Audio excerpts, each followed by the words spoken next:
what we're going to do is we're going to begin, well, first of all, if you would, please turn off all electronic devices you may have that make funny noises and disturb the meeting.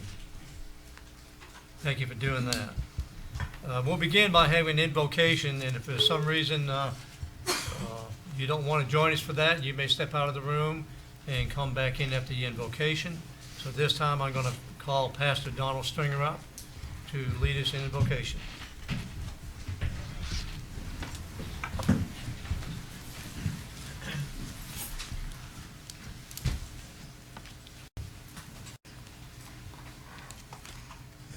Let us pray. Eternal and all-wise God, it's once again a few of your servants, Father, come to give you praises today and lift you up and glorify you in a mighty way, Father, because we found out that you are the creator of all things, Father, and we pray on behalf of this council board in a mighty way, Father. If you don't mind, Father, will you touch each and every one of them, Father? Bless them in a mighty way. Touch them and anoint them and guide them and keep them in your keeping care, Father. Because I found out a long time ago, Father, in this world that we are living in this day and time, it's a cruel and evil world, Father. If it ain't one thing, it's another. Because I'm reminded of when I was a little boy, that my mother used to go to her neighbor and borrow a cup of sugar or a cup of flour. But now, in this day and time, it's a whole different world, Father. And we ask that you bless each and every one of us in a mighty way. And we give you the honor and the glory forever and ever. Amen. Amen. Amen. Will you please join me in the Pledge of Allegiance? Yes. I pledge Allegiance to the flag of the United States of America and to the republic for which it stands, one nation, under God, indivisible, with liberty and justice for all.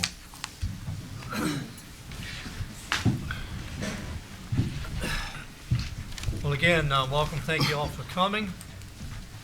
And at this time, I'm going to ask my fellow council members to please sign in.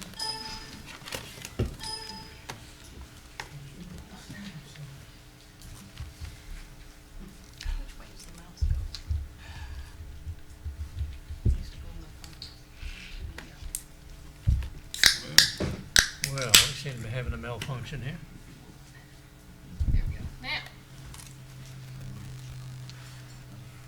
All right. What's new?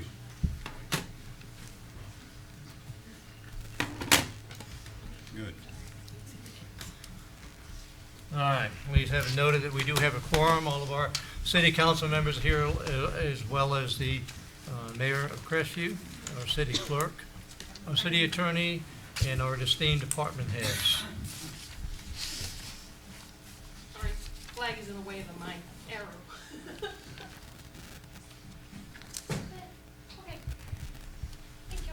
Okay, the meeting is officially open now, and I would like any changes noted, action on the agenda. Mr. President, we have two items to change on your consent agenda. The invoice from Mr. Holly should be $4,025 instead of $4,205. Obviously, I transposed the numbers. Right. And the Growth Management Department is asking for the inclusion of item 14E, which is ordinance number 1631 for first reading. Any other recommended changes to the agenda? What was that second change? Second change was to add 14E. E. The, Okay. Here it is right there. which is ordinance 1631. The only other thing I would say is that when we get to item 13, make sure the motion says we're approving the ISP agreement. It's not the IPS agreement. It's the Institute for Senior Professionals, and again, a couple others were transposed. With those changes, can I have action by the council, please? Mr. President, Yes, Mr. Hayes. motion to approve the agenda with the corrections that have been made and the items that have been stated. Okay, we've got a motion. Mr. President, so second. We got a motion second to amend the agenda as we stated. Any discussion? Please vote.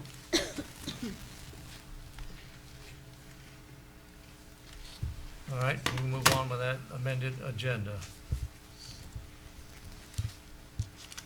Mr. Mayor, I'm not aware of any special presentations. None this evening, sir. None, okay, good enough. Call for action on item number 6 then, approval of minutes.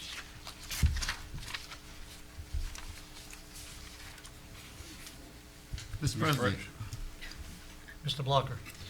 Mr. President, I make a motion to approve the minutes from October the 9th, 2017 council meeting and October 23rd, 2017 workshop. Second. Have a motion second to approve the minutes from October 9, 2017 council meeting and October 23rd, 2017 workshop. Any discussion? Go to voting, please.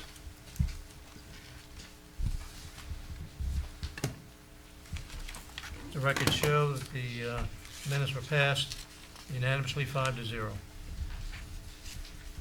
Now I'm going to call on our city clerk to read ordinance 1627. If you would, please. Thank you, Mr. President. Ordinance number 1627 reads by title, an ordinance of the City of Crestview further amending ordinance number 1440, restating the City of Crestview police officers and firefighters retirement plan as subsequently amended, amending Section 30 supplemental benefit component for special benefits, Chapter 185 and 175 share accounts, providing for severability of provisions, providing for codification, repealing all ordinances in conflict herewith, and providing an effective date. This is the second reading of ordinance number 1627. Thank you, Madam Clerk. This is a second reading, but it is on the public hearing, so if anybody in the audience would like to address the city council this time concerning ordinance 1627, feel free to approach the podium and identify yourself. Anybody want to comment on ordinance 1627? Seeing no one, I'm closing the public hearing, and now we go to council action. Mr. President, Yes, Mr. Hayes. I move to adopt ordinance 1627 on second reading and send to council president, mayor, and city clerk for signatures. President, so second. We have a motion second to adopt ordinance 1627 on second reading and send to the council president, mayor, and city clerk for signatures. Any discussion? None? Go ahead and vote, please. The record show the vote was 5-0, approving ordinance 1627.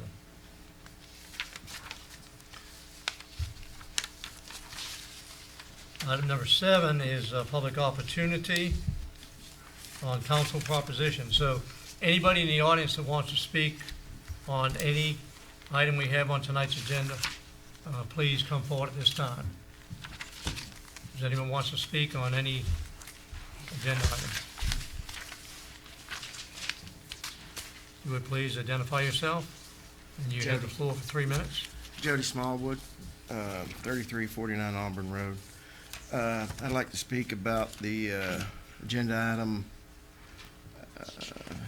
14B, employee annual leave buyback. Right. Under our present chapter, our personnel manual, Chapter 10, 10.02, there's an option that's still available for employees to sell back up to 40 hours of earned sick leave and annual leave combined each December. The only restriction is you must have 40 hours of sick leave remaining after you sell this back. I brought it up as a request for y'all to look into last November's council meeting, and I was trying to find out if it was still a go for this year, because I understand, I took business accounting, I understand the proposal of double pay. I don't understand if you budgeted for me as an employee to have 240 hours of annual leave, and I sell you 40 hours of annual leave in December, you've already budgeted. I believe that everybody in the city would benefit from this. I know it was taken away in '07 and '08, for the financial issues that happened with the stock market and the economy taking a turn, but it's been almost 10 years, and I believe the employees would love to have it back, and I believe all the staff would support it. Thank you, and as you see, it's on the agenda, so we are taking it up this evening. Thank you, Ms. Smallwood.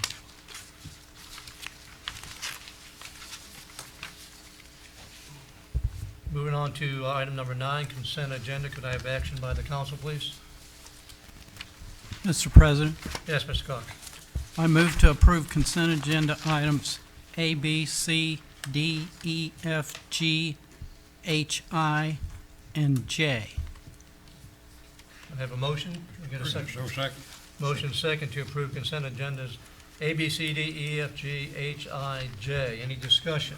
Mr. President, discussion. Yes, go ahead, Mr. Nick. Just for the public information, because I've seen a few things about that. Let it be noted that consent Make sure you're agenda. using the microphone, please. Let it Mr. be Davis. known that consent agenda item F, which is approval of site construction plans for the Chick-fil-A restaurant. I just want the public to know that this is on our consent agenda. Which means that if we vote to approve it, they have permission to begin construction. Any other discussion? Call for the vote. Consent agenda is approved 5-0. Item number 10, resolution 18-04, out of city water. Madam Clerk, will you read that for us, please? Thank you, Mr. President. Resolution 18-04 reads by title. A resolution of the City Council of Crestview, Florida, accepting a petition for out-of-city water service, establishing water service for property at 3142 Holly Drive, a.k.a. 22-3N-23-0000-0045-0000, Okaloosa County, Florida, allowing for written objections by citizens and if necessary, a public hearing within 30 days from enactment of this resolution, providing for a municipal services agreement between the petitioner and the city, and providing for an effective date. This is Resolution 1804. Thank you, Madam Clerk. And now, Teresa, you get to put it in plain English. Okay, this is going to be short and simple. This is a housekeeping matter. There is already service existing at this address. This passage of the resolution will give us the ability to have the new property owners initiate the municipal services agreement, so that if they ever become contiguous, the property would be obligated to annex. So it's just housekeeping. Any questions or comments from the council? Thank you, Teresa. Then call for action, please. Mr. President, Yes, Mr. Blocker. I move to adopt resolution 1804. Second. Motion and a second to adopt resolution 1804. Any discussion? Go to voting, please. The vote carries 5-0. Now, resolution 18-05, another out-of-city water resolution. Madam Clerk, will you read that, please? Thank you, Mr. President. Resolution 1805 reads by title. A resolution by the City Council of Crestview, Florida, accepting a petition for out-of-city water service, establishing water service for property located at 3169 Earl Kennedy Road, also known as 22-3N-23-0000-0042-0020, Okaloosa County, Florida, allowing for written objections by citizens and, if necessary, a public hearing within 30 days from enactment of this resolution, providing for a municipal services agreement between the petitioner and the city, and providing for an effective date. This is Resolution 1805. Thank you, Madam Clerk. Teresa, explain. Okay, this once again is an existing water service. It was granted to the builder not long ago.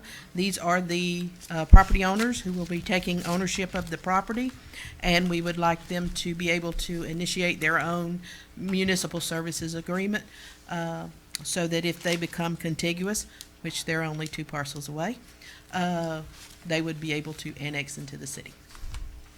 Any comments, questions? Action, please. Mr. President, Yes, Mr. Blocker. I move to adopt resolution 1805. Second. Motion second to adopt resolution 1805. Any discussion? Please vote. That's passed 5-0. Number 11, committee reports, none scheduled this evening. Number 12, scheduled presentations from the public. Quarterly update from the Economic Development Council, the one and only Nathan Sparks. Thank you for that introduction, Mr. President. members of council, Honorable Mayor Nathan Sparks with the Economic Development Council of Okaloosa County. It's been yet another busy quarter for the EDC, and I come before you tonight with some updates. You do have a memo that you can reference as I highlight some of those activities. First and foremost, since I was last before you, we held our annual officer installation event where we welcomed a new slate of officers, and I'd like to point out that Mr. Kim Whitner, retired Colonel Kim Whitner with Alliance Association Management, is our new chairman, and then I'm especially pleased that Ms. Ashley Rogers with the Crestview Office of Chester and Barr has joined our executive committee as our secretary, our board secretary. So we're delighted to have Ashley join us. I'd like to touch on some marketing activities that we've been engaged in since I was last before you. You know that a good bit of what we do is spread the word about what a wonderful place this is to do business and how we have a business-minded government and how we can obviously provide strategic programs like our eDate initiative to assist as new businesses and expanding businesses grow in our community. One of those opportunities that we had to interface with businesses was something that we've been planning for some time, and that was our Techman Industry Day. Techman is our Technology Coast Manufacturing and Engineering Network, just as a reminder. It's a committee that the EDC has had now for roughly 26 years. And it's comprised of technology businesses, manufacturing businesses, engineering businesses, all based right here in Okaloosa County. So companies like American Elite Molding, just down the road, certainly a big part of our Techman group. Certainly L3 Crestview Aerospace, another example of a business that's involved in Techman. So we held our Industry Day, and really you might think of it as a trade show of sorts, where we had an expo hall, we had a symposium with speakers representing some major contractors, not just in Okaloosa County, but throughout the region. We had Airbus there from Mobile, we had Eastern Shipbuilding from Panama City, talking about opportunities for our local businesses to plug into their supply chain. How can businesses that are in Okaloosa County become part of those overall supply chains so that we can bring more opportunities to bear locally? So it was a very productive day. We had over 300 attendees in total. We had 43 exhibitors, some from as far away as the West Coast. And I'm not talking about the West Coast of Florida. I'm talking about the West Coast of California. We had companies here from Silicon Valley. We had companies from Washington State. And we had a good number of companies from Central and South Florida here too. So it was an opportunity for us to really put our best foot forward and to connect some of our existing businesses with some other businesses from around the country and hopefully whet the appetites of some of those businesses that were here experiencing our community for the first time. But we had great reviews. We did a post-event survey and a lot of good feedback about how we can grow this event. It is something that we envision doing annually, and I can tell you that our Techman group is meeting tomorrow, and one of our topics will be how do we do that? How do we execute in 2018? Because again, it is something that folks appear to be very interested in seeing become an annual event. Beyond that, another event that took place on the marketing front since I was last before you is the NDIA, National Defense Industry Air Armament Symposium. So we all know how important defense is to our community. You all know that we have 300 defense contractors in Okaloosa County alone. So making certain that we interface with those companies to make sure that they have the tools they need to grow and exceed in Okaloosa County. We think that that is really one of our primary jobs at the EDC. So with that, we attended this event, and we're very proud to stand shoulder to shoulder with many businesses from the local area that were exhibiting there. This is really about the 43rd or 44th year they've done this event, and it draws high-level Pentagon leadership, some key acquisitions folks who are in roles of determining what contracts to move forward with. So obviously the types of individuals who can influence decisions, and certainly we want to continue to learn how they operate so that our businesses can seize on those opportunities.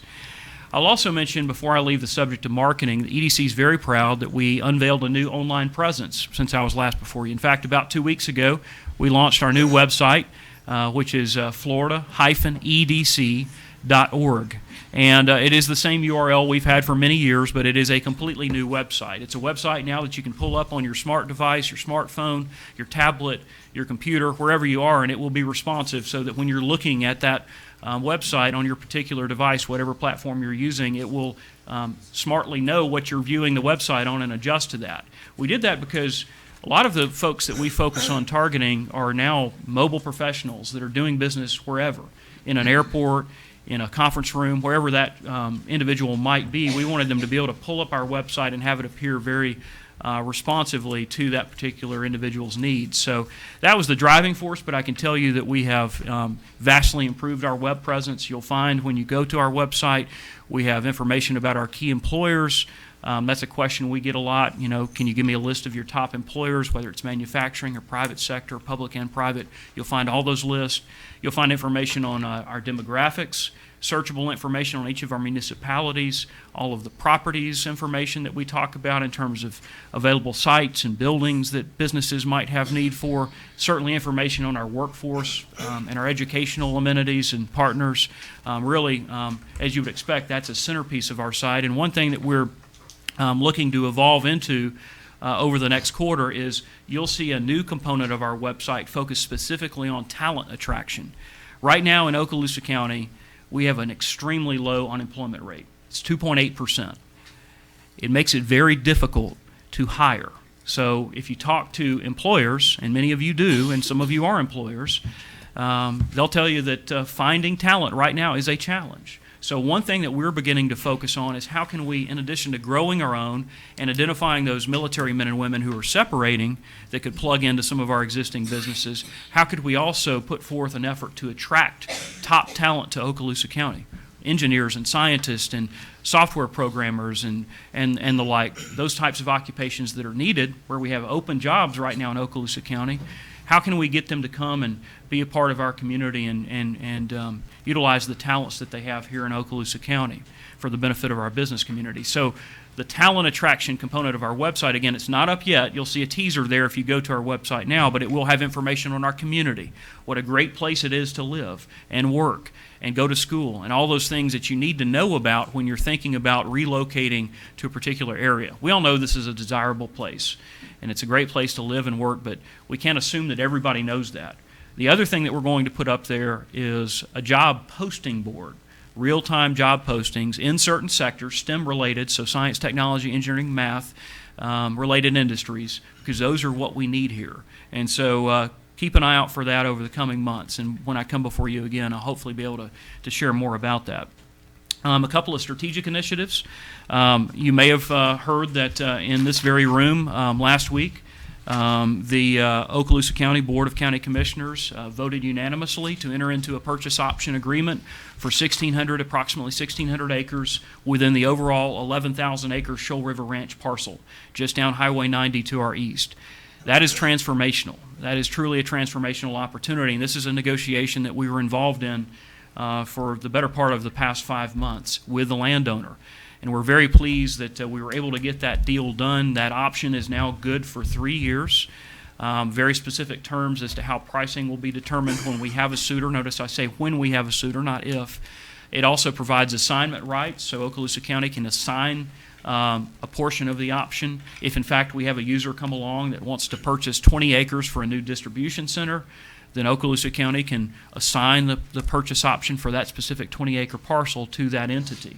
So that was another important point. But really, this is not the means to the end, or excuse me, it's not the end, but rather the means to the end. And now we can focus very diligently on getting infrastructure out there. I know the county's very much focused on the water and sewer piece of the puzzle. That is something that has been a hindrance to development out there in the past, being several miles away at this point. But they do have a plan in place. They have advanced a pre-application for Triumph funding to extend water and sewer lines down Highway 90 to benefit Shoal River and other parcels out there. Hopefully that is viewed favorably by the Triumph Gulf Coast Board of Trustees, but we certainly hope that this is the start of something special there. You all know that we've had some suitors, some potential interest there before, but we haven't been ready. And now we've got a plan in place to be ready. And I think it's certainly all very positive and certainly will have great impact, a very positive impact on the city of Crestview. Last but not least, under strategic initiatives, we do have our annual Washington, D.C. 5-county fly-in scheduled now for February 6th and 7th. And this is an opportunity, as the mayor knows, where we take a group of leaders from 5 counties up to meet with our congressional delegation, meet with Pentagon leadership, and essentially advocate on behalf of our military missions. We know how important they are to our local area. We also know that our men and women in uniform can't necessarily advocate for the things that they need, but we can. Their home communities can. So it's important that we go and have a strong show of support. As is customary, Mayor Cadle has received an invitation, or will be receiving an invitation to that event coming up again February 6th and 7th. I'll move to project activity now. Wanted to provide you a quick highlight as to what types of activity we're seeing at this point. These are the charts, the pie charts, pie graphs that you have in front of you. And I don't know if, there we go, perfect, thank you. So you'll see the first chart represents the various sectors that are in our pipeline at present. We do have 20 active projects. 2 of those are expansions of existing Okaloosa County operations. By the way, in both cases, those 2 are nearing announcement. So we had hoped to get to a point where we can announce those by the end of the year, but it's looking like it may be first of the year before we can actually share the good news about those 2 expansions. We do have 11 opportunities in our pipeline that were locally generated. So more than half of our projects were through our just good shoe leather, making connections and building relationships. And so we're very proud of that fact that we generate a lot of our own activity as opposed to relying on others to bring us opportunities. But if you look at this graph, you'll see that 55% of the projects in our pipeline are manufacturing related. Another 15% are aerospace and defense related.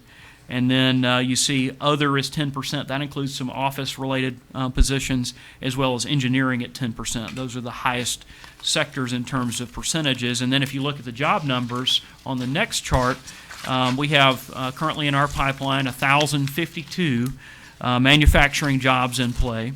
We have 649 headquarters or office-related jobs in play in our pipeline at present, followed by another 465 jobs with aerospace and defense-related efforts that we're currently working. So that's a glimpse of the current snapshot of activity. And then last but not least, I always like to leave you with some insight as to the buildings and properties that are getting some interest within your city. So the top 3 at this point, it's interesting. You've got one large building, which is 408 Brookmead, the former FedEx distribution center. That's been at the top of the list for a while. It is number 1 on the list still in terms of the number of looks based on the web traffic that that particular property is getting. It's 59,000 square feet, so it takes a special type of larger user. However, I do know that there is some interest, or willingness, I should say, on the part of the ownership to consider subdividing it into smaller sections. So that's something that we're trying to get the word out about. So as you encounter folks looking for maybe 20,000 square feet or whatever, please know that might be an opportunity. And then number 2 on the list is a site at 475 Valley Road. That is about 30 acres of property, 28.73 to be exact. And then number 3 is 128 John King, which is a small office suite in a multi-tenant facility. It's 950 square feet. So you've got a large industrial warehouse building, you've got a large development-ready site, and then you've got a small office, all getting good interest in terms of the numbers of looks online at this point in time. So pretty well diversified in terms of the activity there.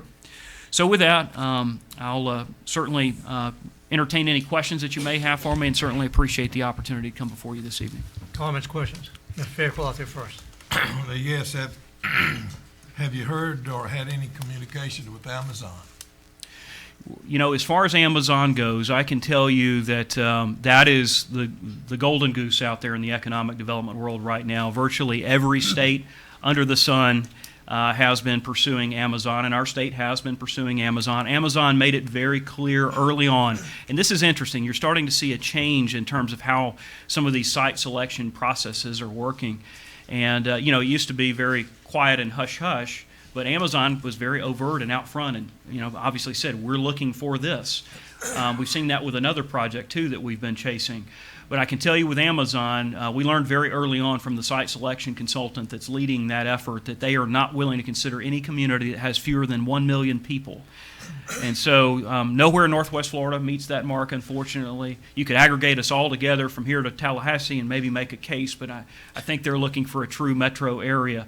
I do know that other communities in Florida have made overtures, Jacksonville, Tampa, Miami, and I assume Orlando.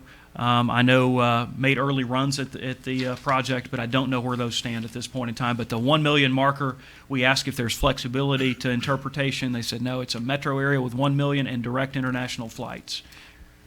Okay, well, it was on the news 2 or 3 weeks ago that they were looking to build a southern headquarters. Right. And Pensacola was preparing a package for them. Right. But evidently they, as I am, was unaware of the million people requirement. I can tell you there are a lot of communities that are ignoring that. And from my experience, 20 years in this business, when you get a requirement and they're absolute and adamant about it, if they don't, if communities want to chase them, it's their prerogative. But I would not encourage that, because you lose credibility with site selectors, and site selectors are incredibly important to what we do. They won't just be touching Amazon; they'll be touching other client opportunities in the future. And if we've put something in front of them previously that didn't meet the mark of what they were asking for, then my fear would be that ultimately that site selector won't take us seriously in the future. Thank you. Any other comments, questions? Mr. Blocker? There's one question I would like to ask to ease a lot of people's mind. Are you at liberty at this time? Could you make a comment on L3's situation? I can tell you that there's a lot of what I would call cautious optimism at L3. I don't know if you all have gotten to meet their new general manager, Brian Anderson. Great guy. Comes from their operation L3 Vertex out of Mississippi, which is now the parent of L3 Crestview Aerospace, as you may know. Brian is very optimistic. He says, that this could ultimately end up being a very good thing for Crestview, for their facility, if in fact the right suitor gets that entity. And in terms of timing, from what I understand, 2018, sometime in 2018 is their target, but they're actively, basically building the sales pitch, if you will, for what they bring to the table. They are a $100 million business, and so there are only so many entities that can snap up a $100 million business. But hopefully it will bring a new opportunity and a new day with an entity that understands how special that particular operation is. Thank you. Yes, sir. I have a couple, of course. Yes, sir. First of all, it's great news about the American Elite Molding being the Florida Maintenance of the Manufacturer of the Year. Yes, thank you for mentioning that. I failed to mention that. That's fantastic, because many of us were there when they opened that place up. Right. Even though it's not technically on our property, it employs the people in Crestview. It's in Crestview. Secondly, on your website, I'm glad. I know you don't maintain it. You have a third party that does that, but I'm glad there was some typos on there that have been fixed. I'm glad that's been fixed. Yes, sir. But I do have a question on the 5795 John Givens. They listed 4 different times at 25,000 square feet. Is that a typo, or is that each bay within that? Right. So this is the Okaloosa Sites website that you're referring to. Right. So let me first address the typo issue. So Okaloosa Sites is fed by listings that are put into the Emerald Coast Association of Realtors commercial multiple listing service. So those listings come by way of the realtor community. They're uploaded every night at midnight, so it's very fresh information, very current information. And so we do run into situations where, someone inputs something in a hurry or doesn't catch a misspelling, and those things happen. And I'm glad they actually, it wasn't an input. It was one of our titles. Okay. Our headings on the webpage said properties was misspelled. Okay.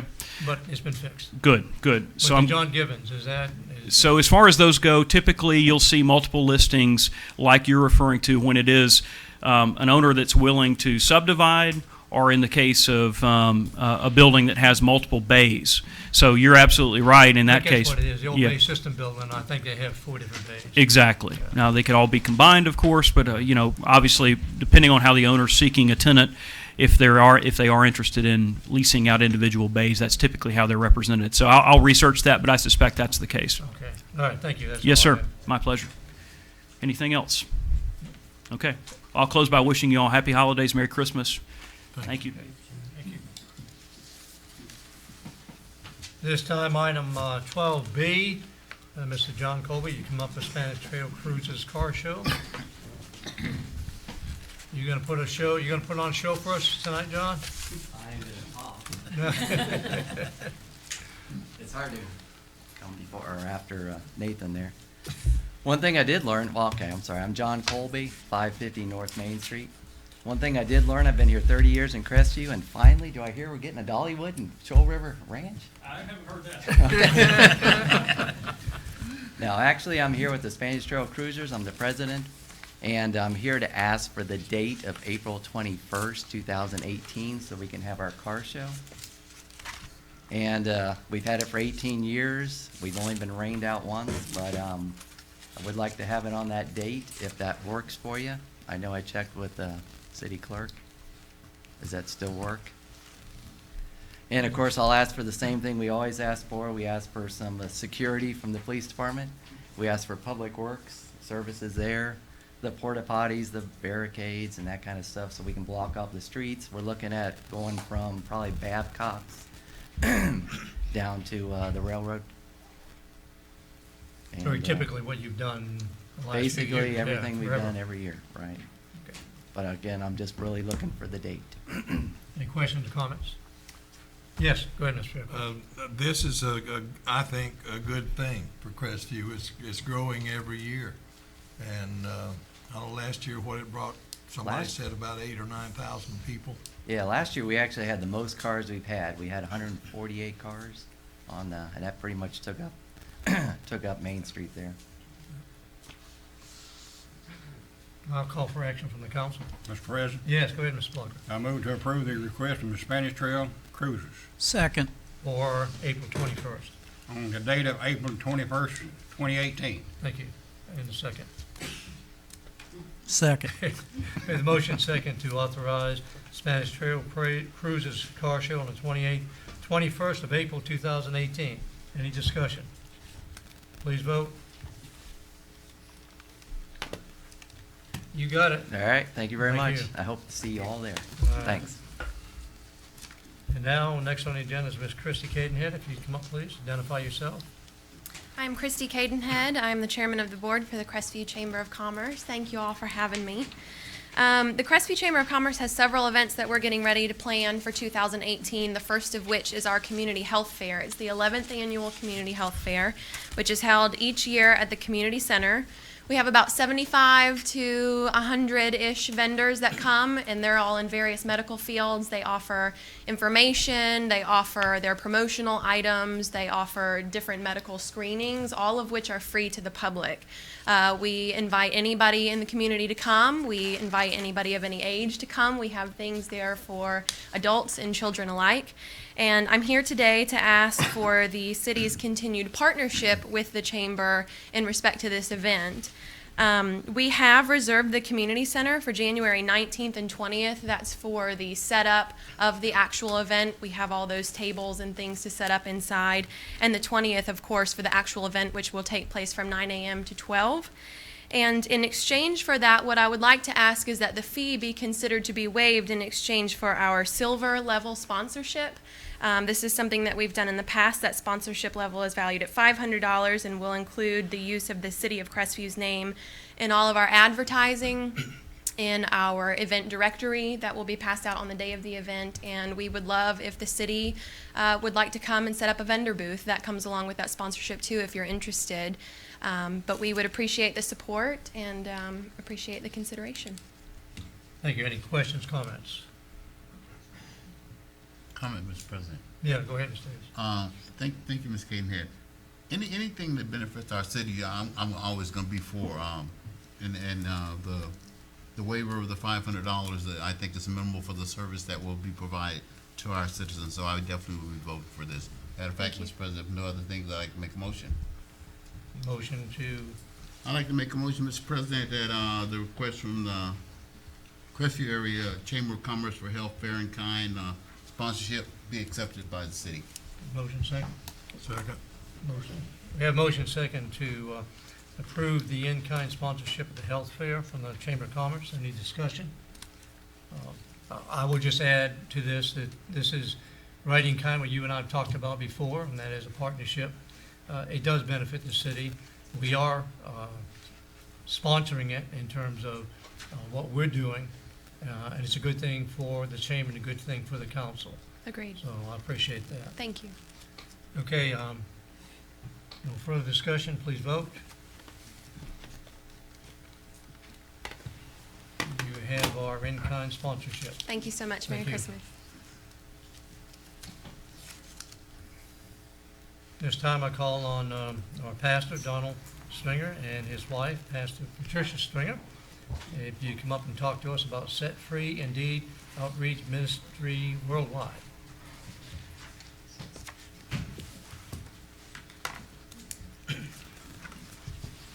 Thank you, Mr. President, Mr. Mayor. Our presentation is for the public and the community in the neighborhoods and everywhere. That we're going to try to raise a fundraiser for some kids that have a toys for this year and it's Christmas. Amen. And I'm going to turn it over to my wife and she's going to explain a little bit deeper than I am. Amen. Could you make sure you use the microphone, please? Yes. Amen. We thank you all for inviting us. We talked with Pastor Sanford Hayes is our pastor at New Life Missionary Baptist Church. Good to see you, City Councilor Hayes. We're new ministry. We do have a new building at 914 North Highway 85, across from Johnny O'Quisley's, from Miss Rita Benz. And we start that on the 23rd. We'll be moving in our new building. So we're just trying to find out and get different connections to help in the community. I've been an evangelist for like 20 years in the community. I used my own funds at the time to help in the community, to stop a lot of the violence and to help with the kids and over in the projects. I've been doing that for like 20 years. I've housed people. Before I married my husband, he said that's over. So I've housed people, about 10 families over at 302 Victory Lane by myself at the time. I've been married now to my husband for like 6 months. So we're just really trying to step out. My husband been a pastor for like 30 years. Like I said, I've been an evangelist, but I'm a pastor now. But we're trying to help in the community. We're trying to do a lot. I know a lot of people. I grew up here. So I know a lot of people. I know a lot of the troubled teens. I know a lot of troubled kids. I know a lot of people that do need help. A lot of families have called us already. So we're just trying to see what we can do in the community to be a help.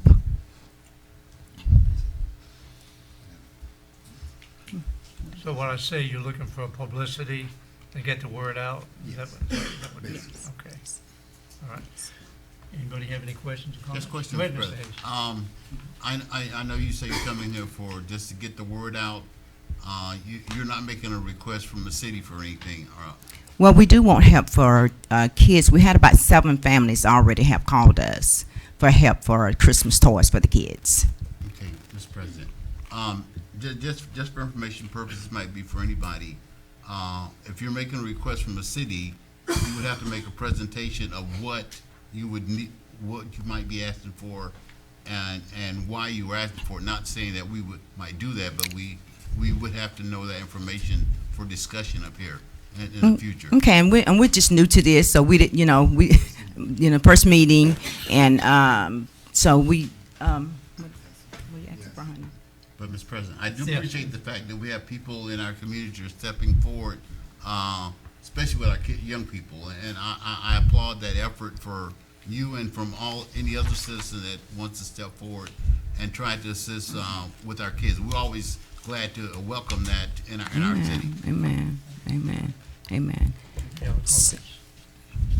I would just echo what Mr. Hayes said. Thank you very much for what you do. Okay, thank you. Thank you.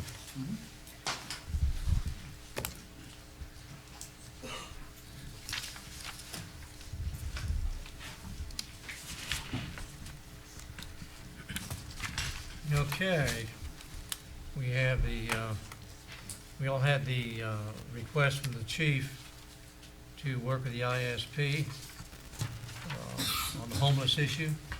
Would you like to address anything on that, chief, at this time? No, sir, other than to let you know that I've been in contact with Dennis Mitchell, and they're interested in taking the project on, but they would prefer a request, the request coming directly from the council.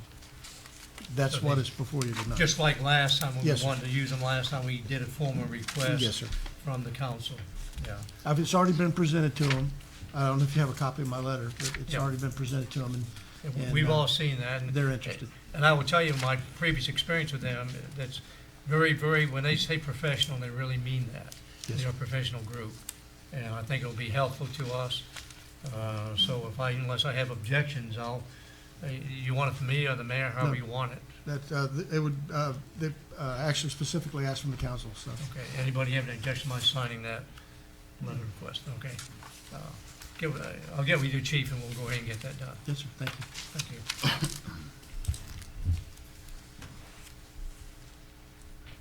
And 13B, discussion of Okaloosa County League of Cities dinner.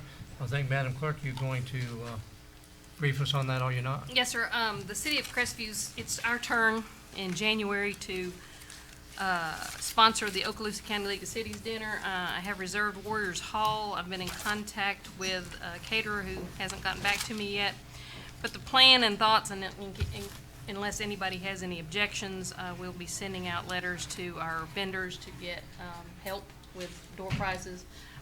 And also, being it's in the middle of January, was considering a winter fest or a winter kind of theme, so I've been looking to find some stuff. And I'll tell you what I have looked at, and Mr. Witten had requested it be fun. I have contacted the base. I'm trying to get the general to speak as our speaker. That's over the 96 test wing, or 96 wing. Or it will be some speaker from Eglin who comes up. He has been a very proponent of the P.J. Adams Parkway, so I'm really hoping he'll come up and give a talk to the Okaloosa County.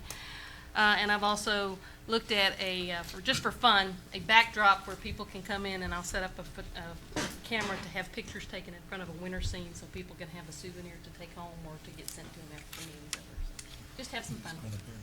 Okay.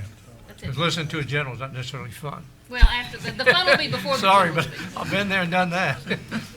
But no, General that's. Deartine is very good. He's a great guest speaker, but the reason I said that to you is because we go to these dinners all the time, and it's kind of like, you go there, you sit down, you listen to someone, you eat, and you go home.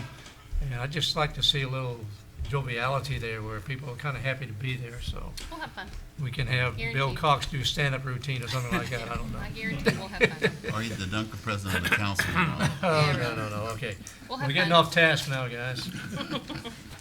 Well, anyway, thank you for it. Mr. Cox, you had a input? Yes, was that for Warriors Hall? Yes, January 18th. Mark that date down. Okay. I will expect everyone to be there early. Don't call it Winterfest. Well, that's the only thing you can do in January. It's Winterfest. You just didn't like the title because of what happened on last Winterfest. Okay, we'll make it winter fun. How's that? Okay. Okay, at this time, I'm going to go around the chamber here, and Mr. Mayor, do you have anything for us? Yes, sir. Recently, Juliet Milam is the local manager of Gulf Power, asked to meet with me. They're initiating a new movement with retail marketing and brought in Chuck Branch from First Sight.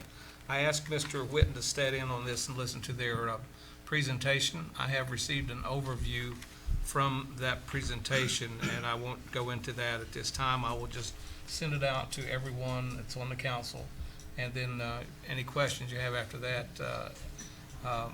you can meet with me, and we can put you in contact with them. If you have any questions we can't answer, we'll get you into contact with Mrs. Milam.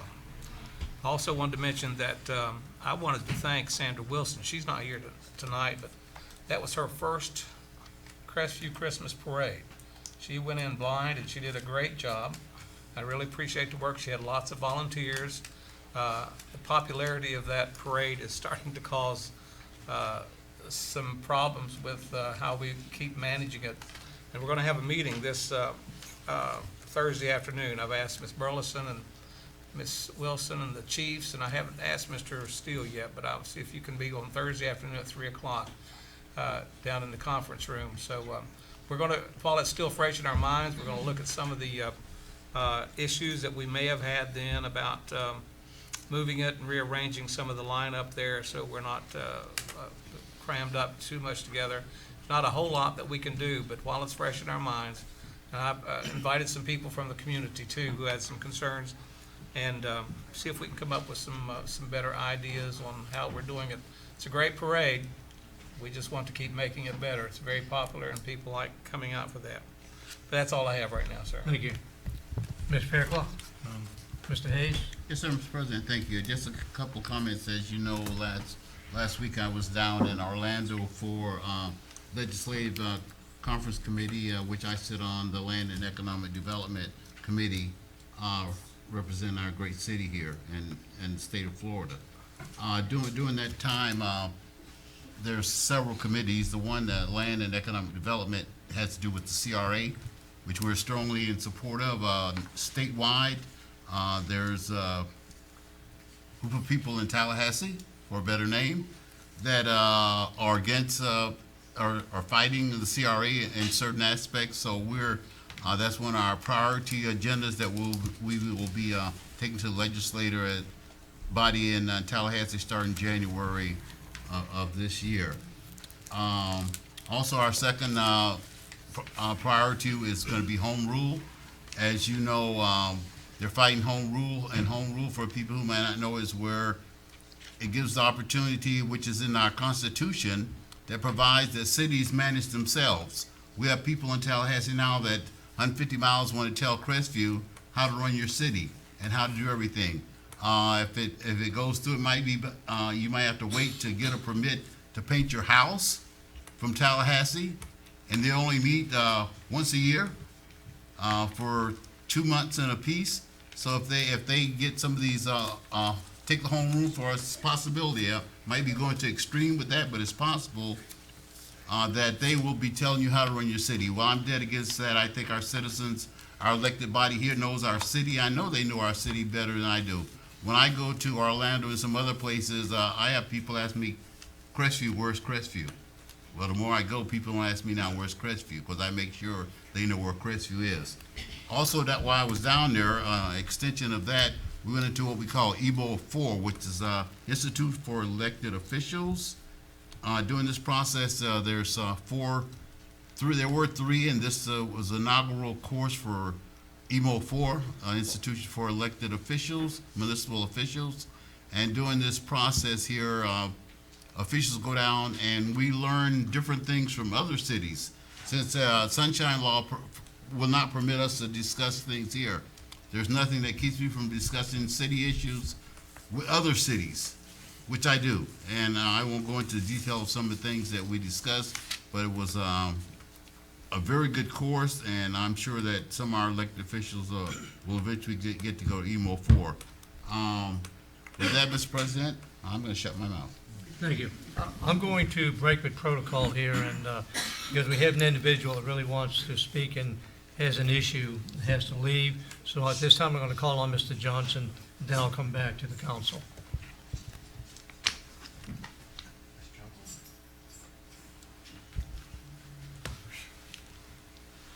Good afternoon. Go ahead.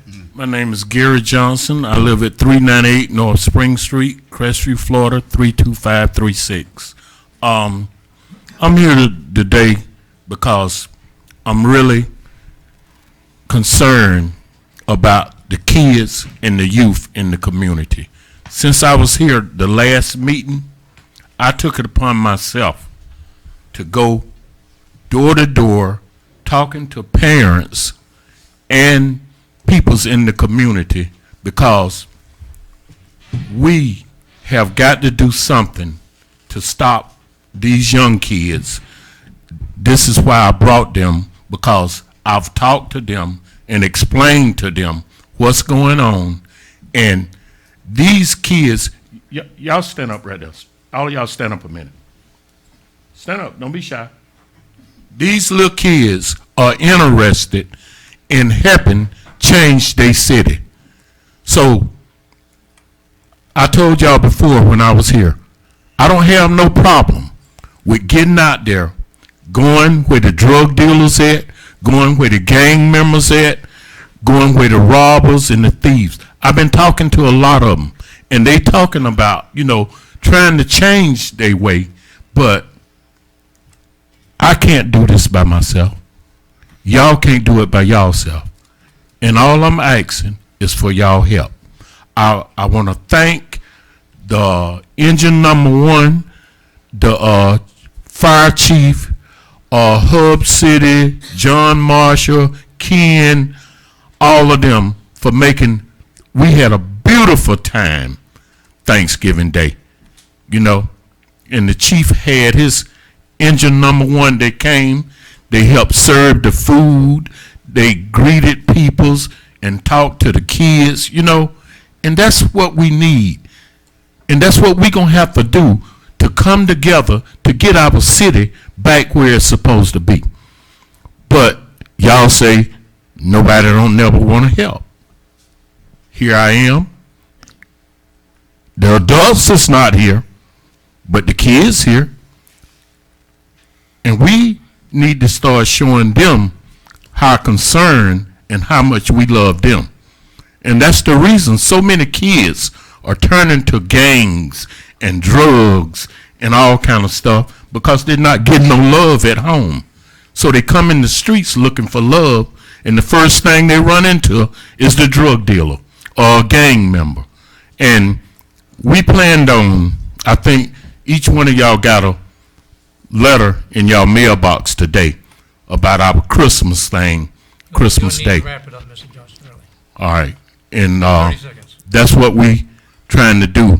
But y'all don't want to help me, then let me know, because y'all get up here and talk about all kind of stuff, but when somebody get up here and talk about the kids and try to tell you what's going on in the city, you want to put a time limit on me. And that's not right. I'm not going, I shouldn't have to do what y'all supposed to be doing. And whatever way y'all feel about it, I ain't nothing I can do. We're not here to engage in Okay, arguments. well, Thank you I'm for just saying, sir. coming. Thank you.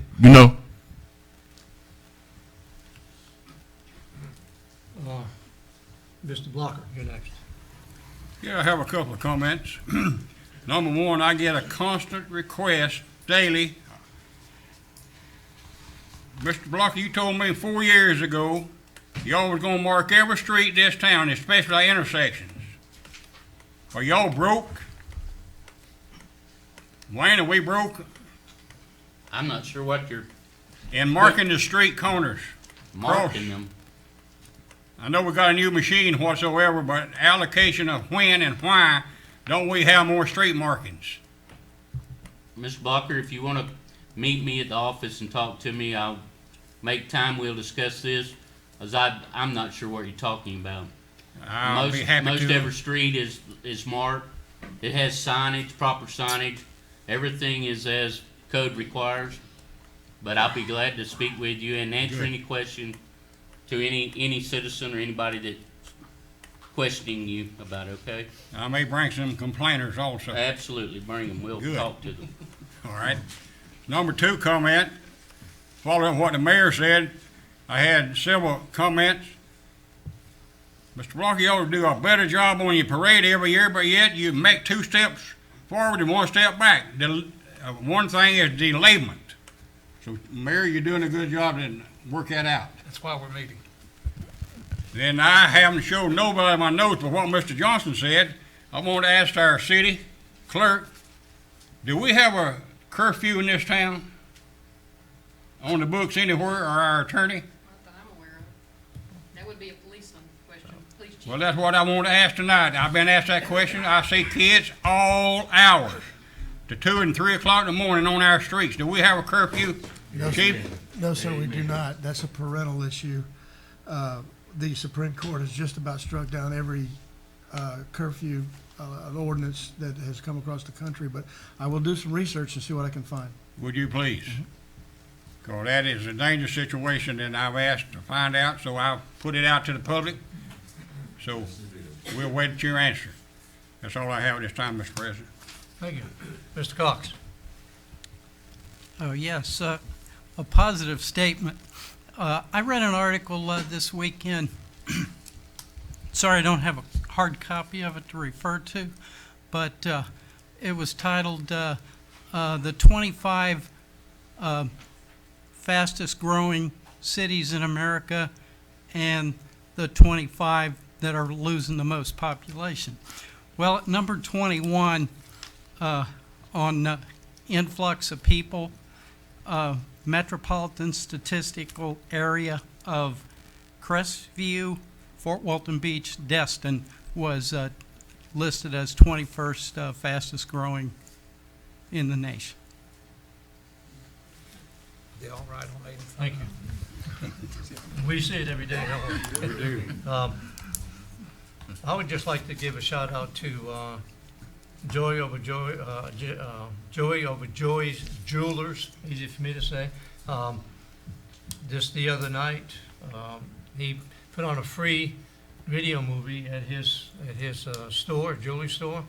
He served hot cider, hot chocolate to the kids, had Santa Claus there, even had a little pony over there. He just put on a good show, gave away cups.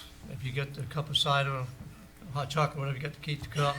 And he did that in the kindness of his heart. And I just want to give him a shout out for doing that, because that was a good thing to do. Sure. Okay, we're going to talk about the CCPAA fundraising. Chief Taylor. Yeah, is every council member familiar with the CCPAA? I believe so. Okay, you know, we run a Citizens Police Academy. Is this on? Yeah.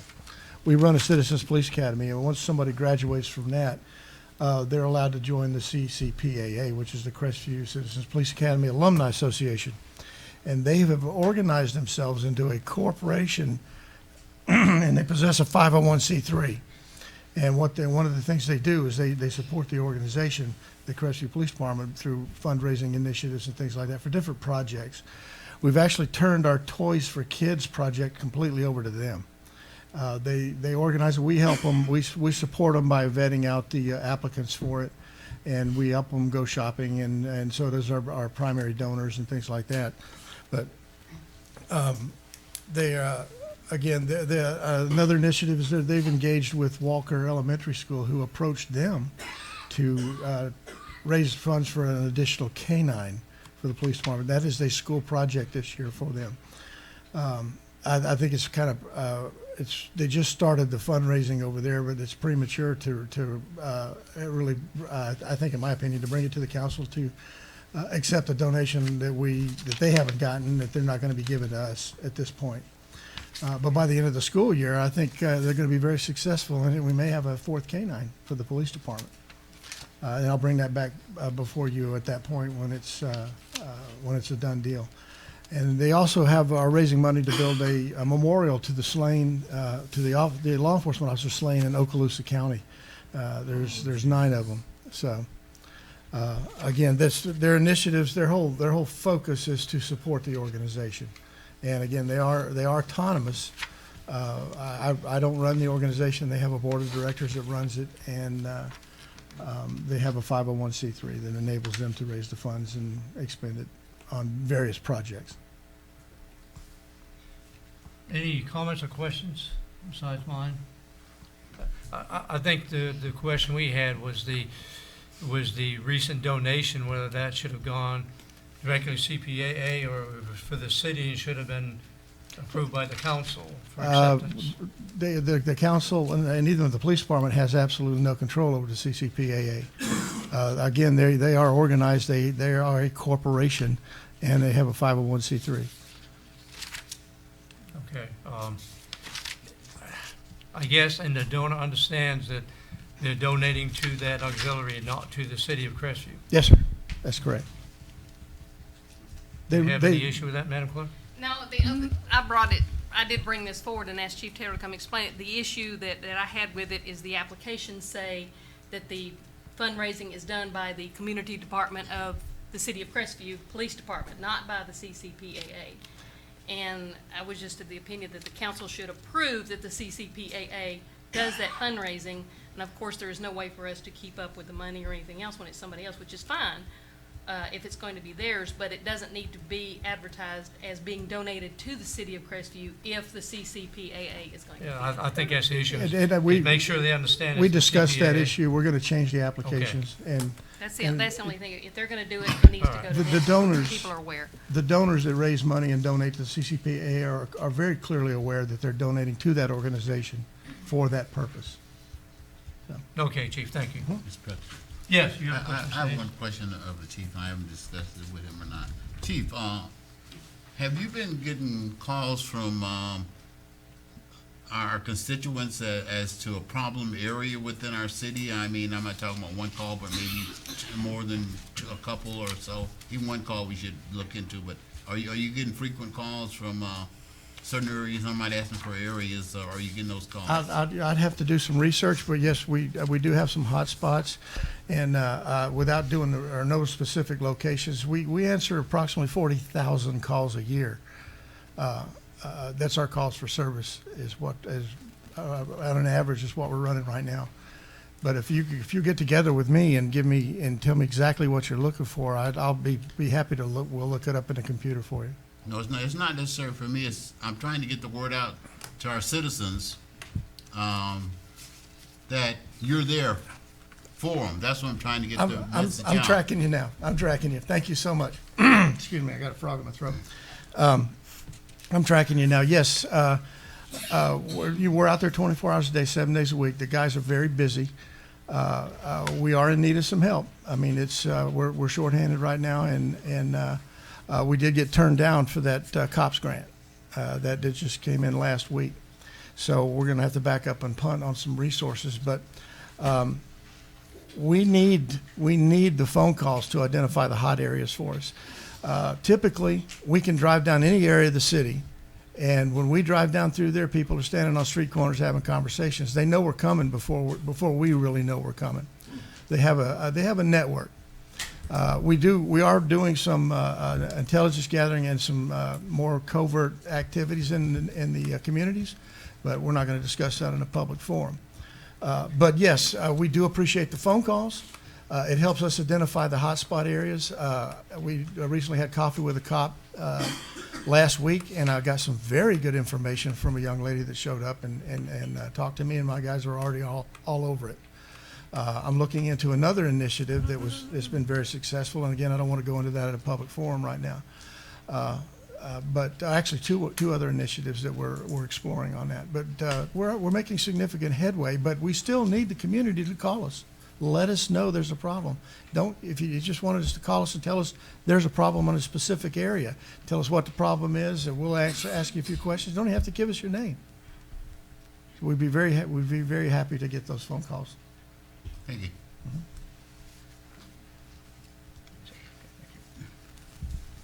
All right. Madam Clerk, annual leave buyback. Yes, sir. Discussion.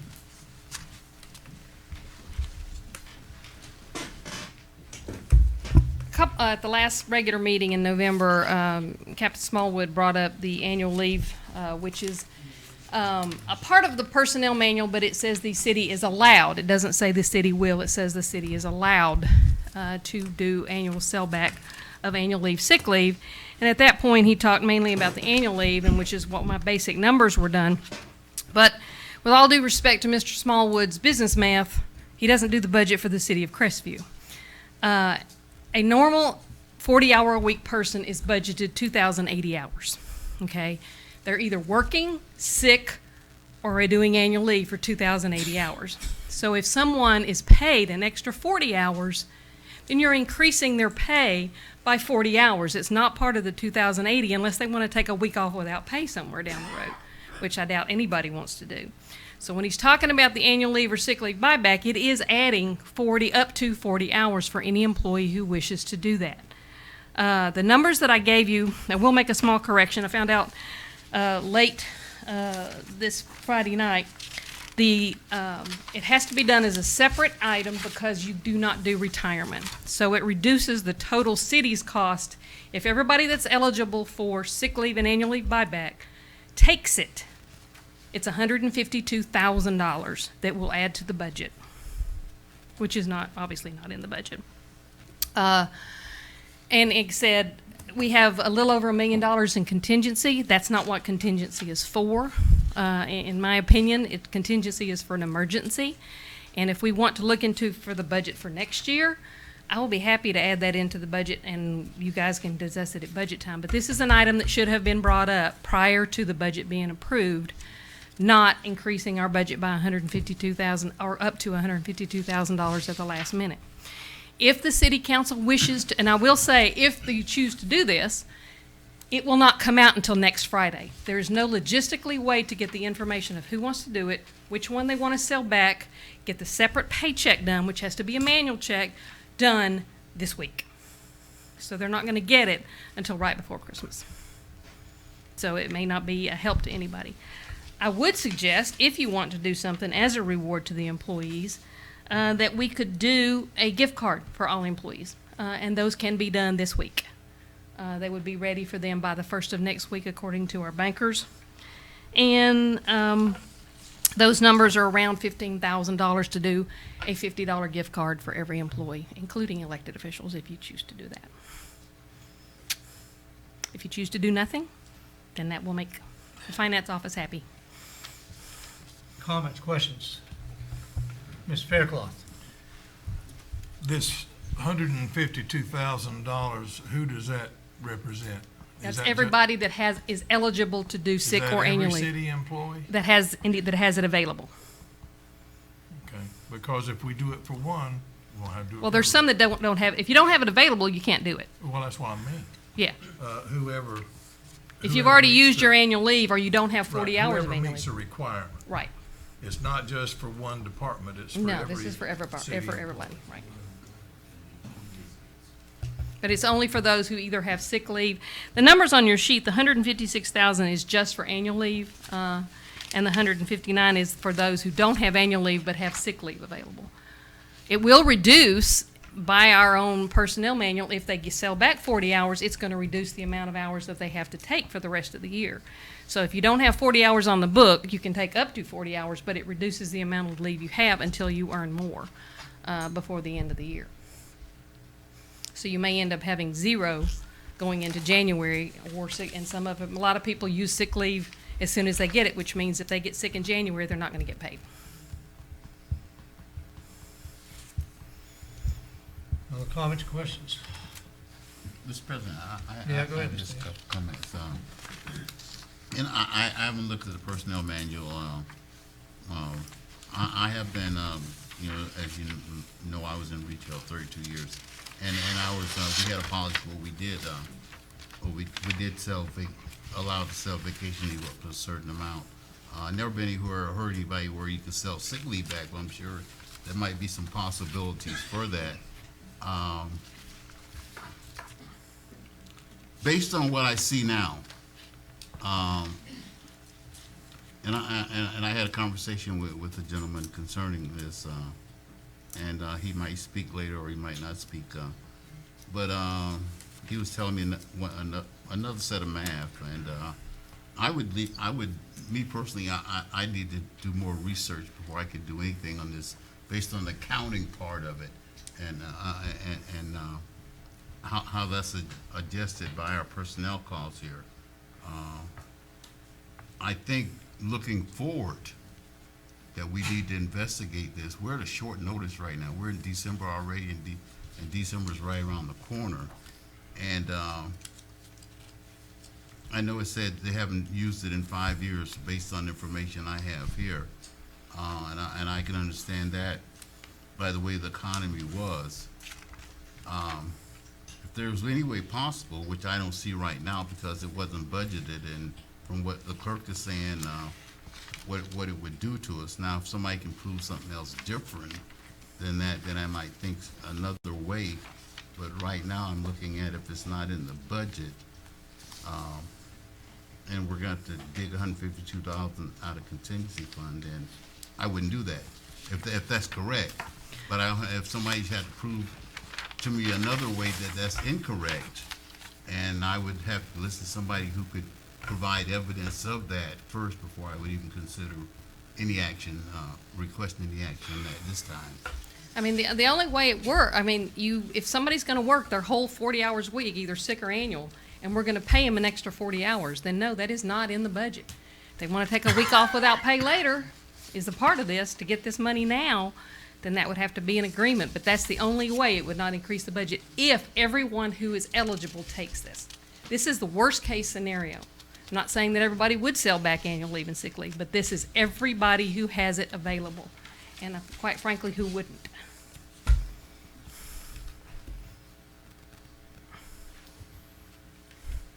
You'll get to talk at the end during the general comments. Thank you. Any other comments, questions? Nothing. My opinion is that I don't think it's a bad program, but I think it was brought up at a bad time. It should have been brought up during the budget hearings, so we could actually program that kind of funding. That's a lot of impact on the budget. So at this point, I could not support it. If we wanted to look at incorporating the budget next year, I think it's a discussion during budget hearings, not after we're into the fiscal year. That's my opinion. But I'll ask for action by the council. Mr. President, Yes, go ahead, Mr. Block. before we get action on what, hey, let me make a comment first. May I? Yes, you're good. I would like to see this sale back table at this time, period. But if feasible, economical, and I think so it is, I would like to see each employee of our city get the $50 certificate. Would you make that in form of a motion? And Mr. if we Block? need a motion, I so move that we give a $50 certificate to every city employee of the city of Crestview, Florida for 2017. I second that. A motion second to go with the gift card option and maybe look at the other option next year. Any The discussion? maximum amount of that, I did figure it out, and it's doing a Visa card, which is general, and anybody can use it anywhere. It cost us $52.99 each, and that is around $13,175 for the amount of employees we have now. So up to $15,000 with what it would be. Yeah, go ahead, we're still in discussion, Mr. Fairwell. A Visa card has an activation fee, doesn't it? It's $2.99. So it's And how many- $52.99 each. That's included in that estimation of Okay. $13,000 to $15,000. No further discussion, please vote.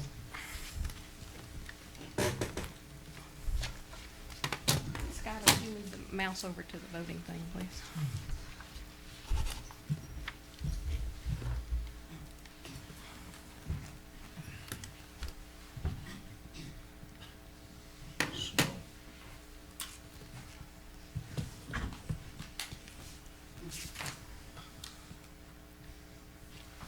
Already voted. All right. Motion carries 5-0. Thank you, Madam Clerk. Finally, you're very patient. Mr. Paul Lux, if you would come up and talk to us about the referendum that we're proposing. Good evening, Mr. President, council members, Mr. Mayor, Madam Clerk. Good to see you all this evening. I apologize for my voice. I've been a little under the weather. I won't blame Councilman Faircloth for whatever he's spreading around. I can relate. But thank you for giving me this opportunity. So you're at the crossroads. Your charter review committee has done its work, and while I know I presented these similar options to you not terribly long ago, we'll have another stab at it while everything is fresh in everybody's mind. So I asked my staff to come up with a good faith estimate. So you have basically the same three options that you had, that you always have. And that is, you can conduct a vote by mail election where every eligible voter in the city is mailed a ballot. You can have a standalone election, which is similar in nature to your annual or semi-annual city council elections once every 2 years. Similar in cost, meaning that we open all the polling places, staff it with poll workers, etc. And then you always have the option, as has been exercised in the past as well, for an add-on where you tack your questions onto an already scheduled countywide election, So the price of those things varies based on a number of factors. Our best good faith estimate for a mail ballot election would be around, let's just say $13,000 for a nice round number. 12,439 is the number. A precinct-based election, again, you have the cost of the polling places, you have the cost of the poll workers. There's a specific legally prescribed number of poll workers that have to be in each polling place, et cetera. The cost for that election right at about $16,000. So the real number, 15,646. And I have the actual breakdowns. I will mail them to Teresa, who can send them out to you so that you can see what the actual breakdown difference of those two things are. The cost to an add-on election is merely the cost to you of the legal advertising that we would have to do to put it in conjunction with another election. But that brings up a lot more questions. So here's the trick. If you're only going to have one referendum about the city charter, then obviously the cost for that legal advertising is smaller. If you decide to have multiple questions for your referenda, then of course the cost for legal advertising is going to go up because I need to buy more space in the newspaper to meet those legal ads. So until we know which one of those avenues you're actually going to pursue, I can't give you a good firm number for what the cost would be for an add-on election. But I have to caution you, first and foremost, please take November of 2018 out of your mind right now. I say that because there are already 2 legislative initiatives that are slated to go on the ballot. There are 2 citizens initiatives that are very well poised to make ballot position. And horror of all horrors, the Constitutional Revision Commission is meeting, and the last time they met, they gave us 11 constitutional amendments to go on the ballot, which means I'm rapidly running out of room on the November 18 ballot already. So really your earliest opportunity for an add-on election would be in conjunction with the August 2018 primary. So, as it relates to the number of questions, just to give you some historical context, and I think, again, I may have done this last time. Again, I apologize. I was out of the office today, ill, not in Tallahassee, which is why I was here early. Ta-da. The last time you guys did it, they tried to do a catch-all.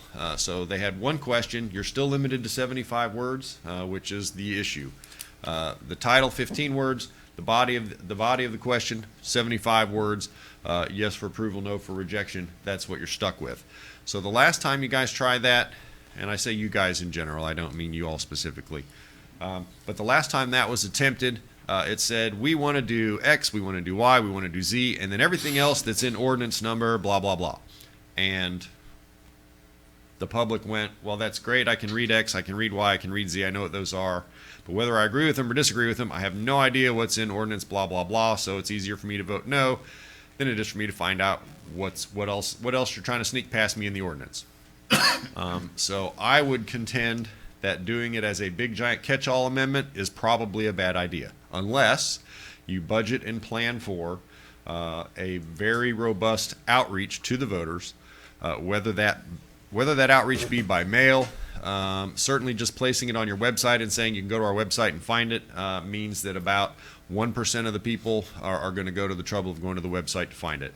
I can tell you from my own personal experience, working in the elections office for over 20 years total, that we mail sample ballots to everybody and people still call me and say, how are they supposed to know it's on the ballot? Which means, about 50% of those things end up in the trash anyway. However, if you're going to do that, I did ask my chief deputy for voter registration. Right now, you have about 7,200 households in the city of Crestview with eligible voters in them, and if you were to do a booklet of some kind detailing all of the changes that are going to be made, a nonprofit bulk mailing to that many households would run the city about $1,000 plus or minus. So whatever the cost to produce the item would be, plus about $1,000, maybe plus or minus a little on postage, would go a long way toward improving, the chances for the voters to get themselves informed and make an informed decision when it comes time to vote. So with that, unless I've missed anything, I don't think I have. I'll take any questions. All right. Comments, questions? Mr. Fairclough, you first. If we did the mail out, when would we be able to do that? Okay, so one of the tricks with mail ballot elections, there's two bumps in the road with a mail ballot election. The first one is, number one, I'm not allowed to use the same envelopes I already used to mail absentee ballots to voters who request to vote by mail. It has a different oath on it under the law, so it has to be a completely new, separate run of envelopes. It has to be ordered, and we need time, of course, to make that order and to get those envelopes in hand. Number two, the law also requires me to submit a plan for said election to the Department of State, and then I have to wait for the Department of State's approval. That approval can take anywhere from 2 weeks to heaven knows how long it takes to get it off the Secretary's desk. Not exactly what I was told by the division director when I posed that question to her, but pretty close.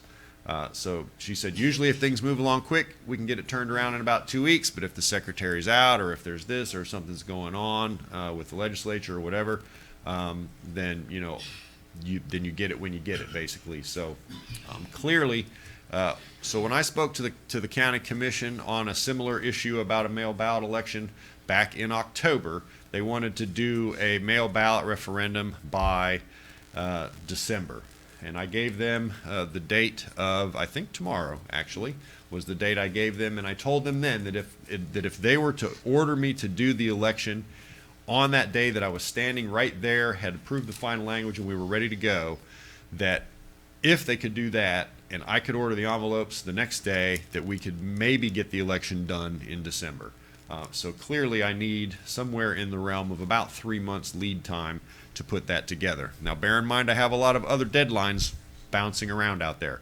So yes, the mail ballot election for the school board that they called for in May has been canceled. The pending mail ballot election from the county that they were rushing in to get done in April has been canceled, which frees up a little bit of time for me. But remember, I have March elections for cities of Destin, Mary Esther, Valparaiso, and Cinco Bayou in March, like I normally do, second Tuesday in March, which means based on those deadlines, most of January and February are out. And of course, March, because I have an election going on, which leaves us that, again, small window between my March elections and when candidate qualifying starts in June to get ready for the August elections.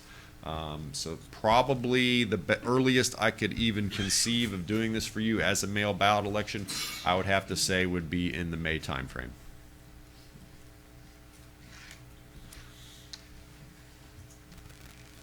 Okay. Oh, yeah. Any other questions or comments?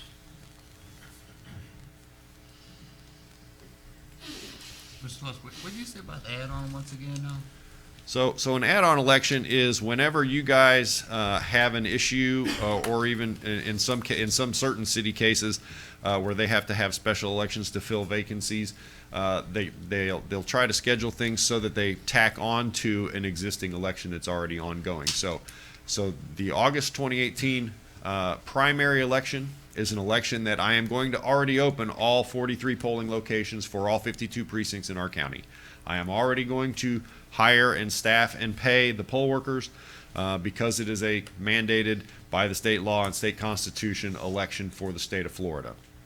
So your cost to be on that election is nothing more than what it costs me to legally advertise your referendum or referenda, whichever you prefer, for that election. So although it is always part of the bill that we send the city clerk at the end of your municipal elections for the legal advertising, I can tell you that a standalone election, our legal advertising bill comes in, looks like right at about $1,000. So maybe more than that, depending on whether you want one. If it's one referendum, we can probably fit it into about $1,000, maybe $1,500.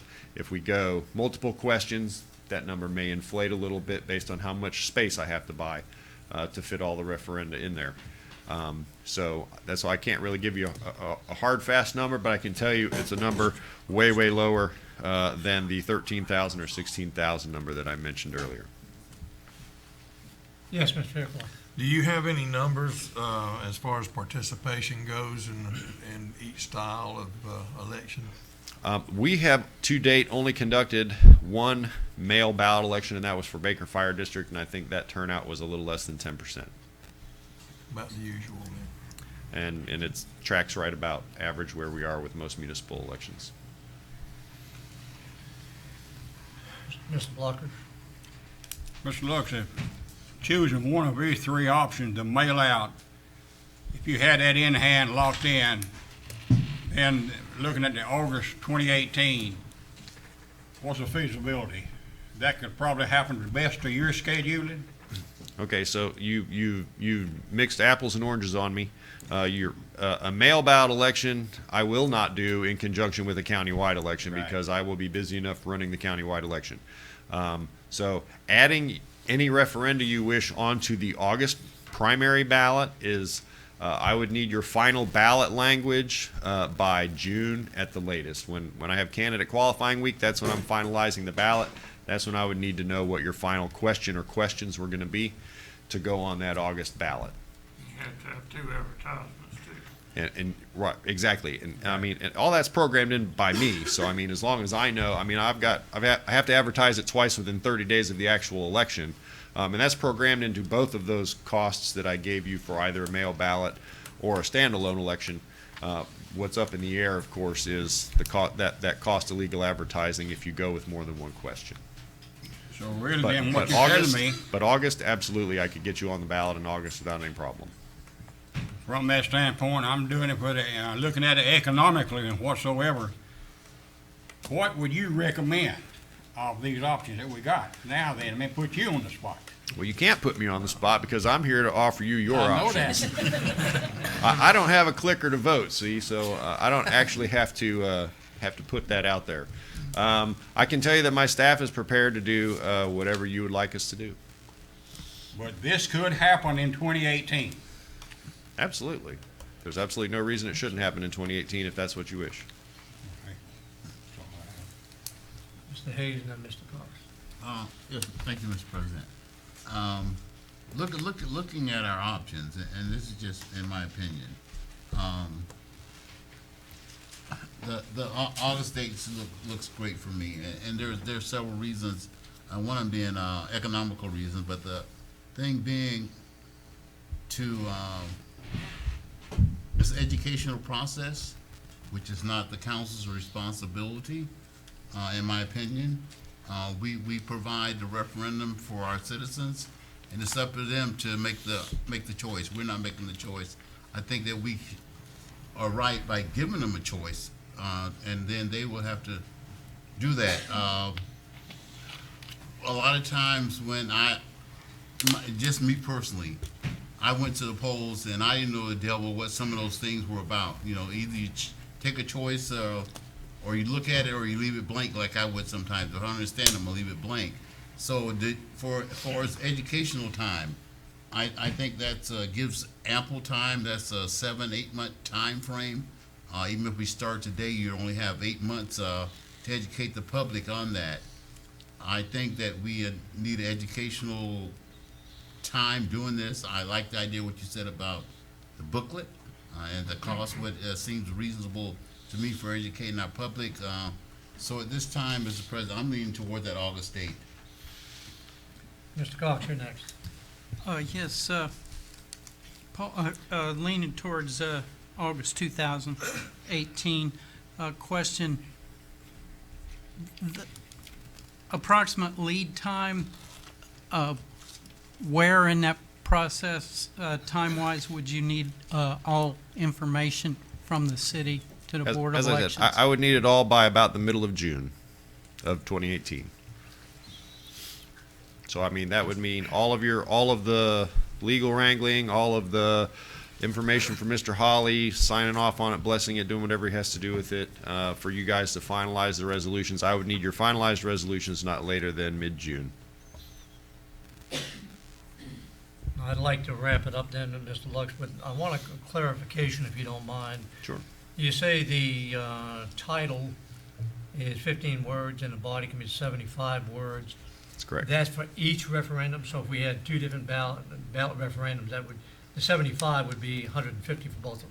That is correct. And I would point you to look at either on my website, you should still be able to find the sample ballots from the last municipal election for you guys and for the city of Fort Walton Beach, where they had about 7 or 8 referenda as amendments to their city charter. So they kind of made very specific questions out of it. There's pluses and minuses to that.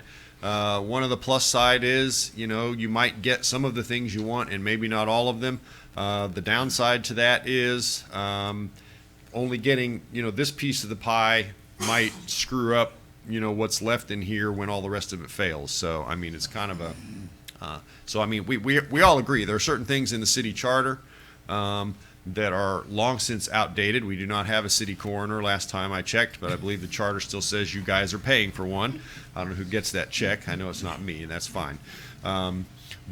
So we all know that there's stuff that needs out of the city charter. We all know that there's stuff that the Charter Revision Commission says they would like to see in the charter. And of course, the final choice lands to the voters, really down to whether you do it as one question, as a big catch-all, or whether you do it as multiple questions targeting specific issues that you think the voters might find most objectionable or least objectionable, shall we say? Thank you. Well, to my fellow councilmen, you know me, I've been really impatient on this. I think it's something we need to get to the people as soon as possible. I don't think it takes 8 months to educate, but I do take it seriously to be a good guardian of our taxpayers' monies, and I sure like saving $13,000 or maybe about $12,000. And really, if you look at it, if the soonest that Mr. Lux could get to it is May, August is not that big a difference. I mean, it's, like I said, I'm impatient. I like to see it sooner, but it makes sense to me that we would piggyback up on the primary in August. So if I could, if we're ready to deal with this, I'd like to get a motion from somebody. Mr. President? Yes, Mr. Block. I'll make a motion that we set this date for referendum, August 2018. A second on that? Second. Okay, we have a motion and a second that we will shoot for the August primary for the referendum. Any further discussion? Voting, please.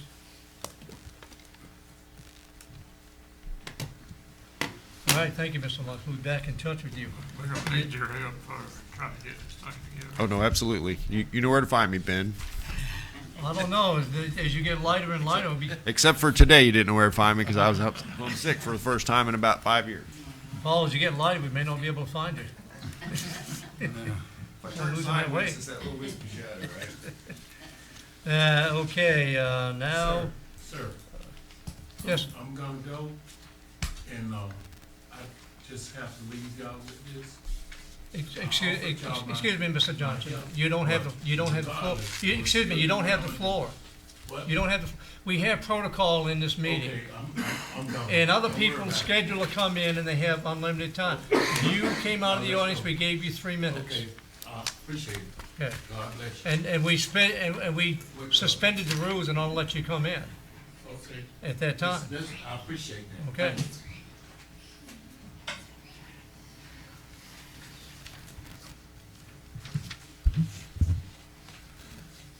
This is the only thing important to me, these kids.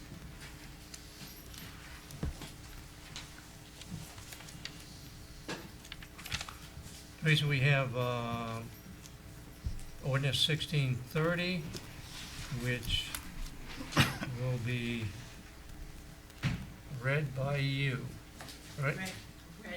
By city clerk. City clerk. That's exactly what I meant. Just came out wrong. Okay. All right, ordinance number 1630 reads by title, an ordinance of the City of Crestview, Florida, amending its adopted comprehensive plan, providing for authority, providing for findings of fact, providing for purpose, providing for changing the future land use designation from industrial future land use category to low-density residential future land use category on approximately 1.6 acres more or less in Section 17, Township 3 North Range 23 West, providing for future land use map amendment, and providing for an effective date. This is the first reading of ordinance number 1630. Okay. Gentlemen, if y'all want to see a map of it, it's in your book on page 131. This is lots 8 and 9, block 1 of Wingard Addition to Crestview. It's situated in section 16-3 North 23. And it is owned by James Moulton and Richard Moulton. And they have submitted the request to change from industrial future land use and industrial zoning to low-density residential and single-family dwelling district. They would like to construct homes. There's 2 very large lots there, and they will can sufficiently have 4 homes there. And that's about the gist of it. Comments, questions? I just Mr. have one Hayes? question, on this background you provided to us. I apologize for not getting with you earlier on this, but can you explain to me about the flood zone X? Because it says they're determined to be outside the 500-year floodplain. Yeah, anybody that's outside the 500, everybody's in a floodplain, everybody. Okay? Their floodplain is outside of the 500-year flood category. And that's the best you can be. So it just simply means that you've heard of like a 25 storm or 50. When we design here in town, they're mostly held to hold a 25-year storm. We do have some areas that we require them to hold a 100-year storm, which means it would be inundated with much more rain. Well, this would be, according to the FEMA calculations, a 500-year storm means that it's probably an act of God that's going to provide all the flooding. So it's sort of like the hurricane flooding in Texas. Some of that was categorized as a 500-year or 1,000-year storm. So when it says that it's in a flood zone X, that's the best category you can be for our situation. Okay, thank you. Any other questions, comments? Yes, Mr. Cox. Question, Teresa, where is this property in relation to the recently approved Kelly's Automotive Diesel project? Well, if you look on the map that you have on page 131, the big parcel to the west is the Kelly's. Okay. There's 2 residential lots between this one and the one requested. And if you come across the street, you're in completely a residential subdivision, even though Kelly's old place was actually grandfathered in there. So.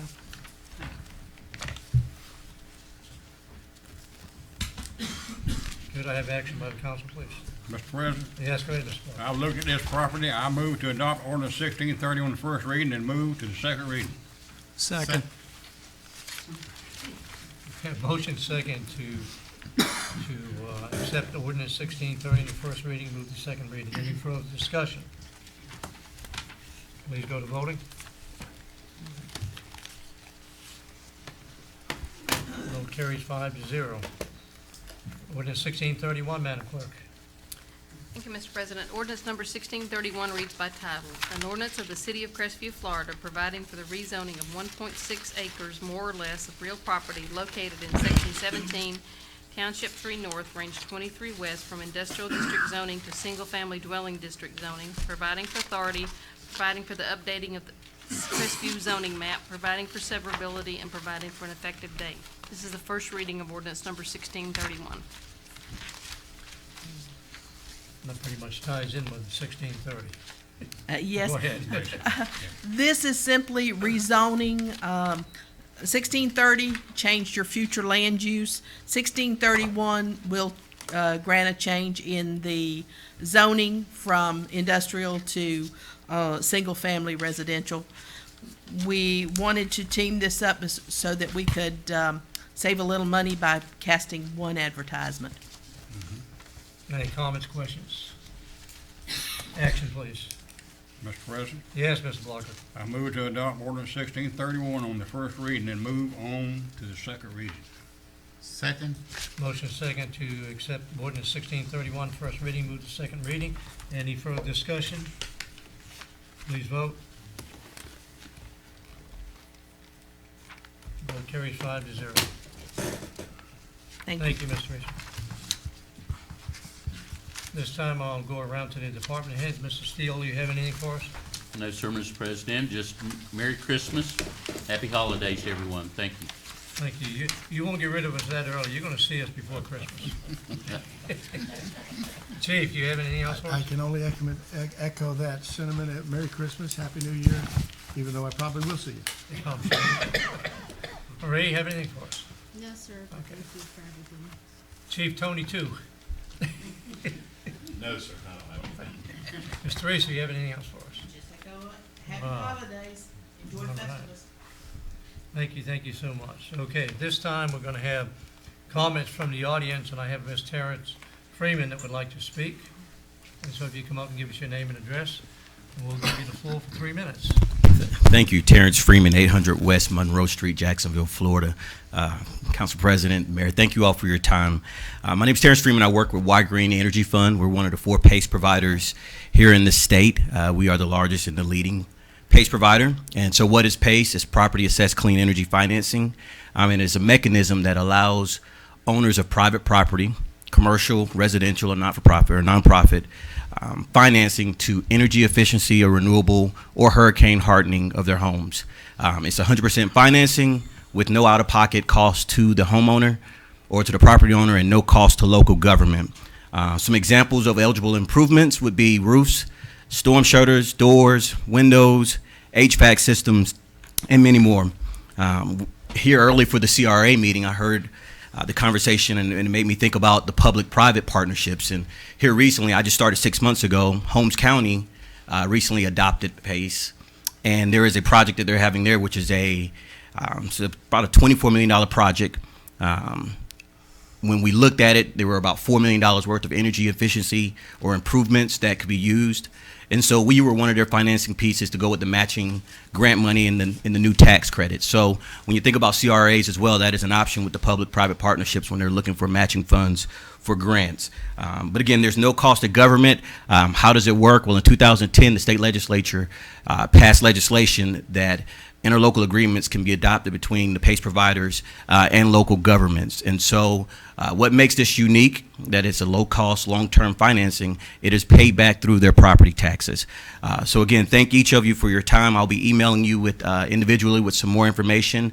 I am in charge of the North Florida region, and I happened to pass by you a couple times just past week in Kissimmee, and my apologies for not getting a chance to shake your hand and speak with you, Councilmember Hayes. And now recently, now closed, the city of Pensacola just recently adopted us as well. They've had commercial, but there were some big projects as well in the wings, and so their council just passed it a couple months ago. If you have any other questions for me, I'll gladly take them. If not, thank you and happy holidays. Any questions? My only thing is that if you send some information package or some information more on your organization. Through the chair, yes, sir. I will gladly send you some information. All right, Mr. Freeman, thank you. Thank you. Any other people in the audience would like to make any comments at this time? We got Mr. Kell coming up, and then Steve, you can come up after that. I want to talk about the upcoming August Who are you, referendum. Mr. Oh, Kell? I'm Cal Zethmar, WAAZWJSB, 506 West 1st Avenue. Educating the voters is going to be the challenge. I mean, we can do interviews, the paper can do stories for it. I'm going to throw out a thought as I was thinking about it. You could have what I would call as a tabloid size. That's like those little sports magazines, which really is one half of a broadsheet of a regular newspaper sheet. Probably if you were to print the entire new charter and then the entire current charter and suggest to the voters, read this and compare, You could also have a summary page or two saying, these are the major changes.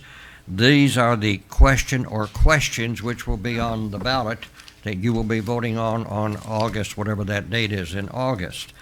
You probably could print that in the range of 25 to 30. It would print on a web offset operation. Anybody who prints the little newspapers could print that for you pretty reasonably. And so I think that could be done for $1,500 to $3,000 at the most, including the mailing them out at bulk rate to every home. And to let you know, Mr. Lux and I talked about this afternoon, you wouldn't need to mail one to every voter, but to every voter household. That would cut the number of pieces you mail. Of course, there could be publicity and interview stuff on the news in advance. Say, hey, folks, the charter election is going to be on the ballot in August and such date. You're going to now be receiving this week in the mail a complete explanation so you can look at, and you could highlight, like with yellow highlight background, those things in the old charter which are being taken out, being changed. And they probably will see that there's a whole lot of the old charter going to be gone. Having one question, and what I've watched and I've looked back to past elections, when it was an all or nothing, do you want to have the charter change? Whatever it was, manager, the city clerk, a combination. Here's what I think can happen. 30 to 35% of the voters, let's just take some sample idea. 30 to 35% of the people just do not want a city manager. So they're going to vote no. 30 to 35% don't want to have the city clerk's job changed from hired to elected, away from elected. So they're going to vote no. The other 30 to 35% don't want to do anything. So you got no votes going to happen. It'll happen with, it always has lost by 100 to a couple of hundred votes. Now, the turnout's always been low. And speaking of, the other mail-in ballot Mr. Lux did do here a while ago was for Auburn Water. So they weren't a government one, but they had a mail-out, and I got one of those ballots. And I asked Doug Simsa, what did you get back? They got about 10% back out of the ones that were mailed out. And that was a postage-free envelope, and all you had to do was, and in that one, there was a two-sided 8.5 by 11 page that had a little one paragraph about each of the candidates running for the board, at that point. That's the 3-minute warning. Oh, 3-minute warning, okay. So anyway, now I'm going to email you, I've got a copy, I meant to bring them tonight, but I'll email each of you a copy of the one that Fort Walton did in 2015 was 7 questions. You may not need 7 questions, but you may need definitely 2, So think about that, and the way to educate them, maybe doing a tabloid newspaper that would get to them with the whole thing to read. All right, thank you. Steve, you're next.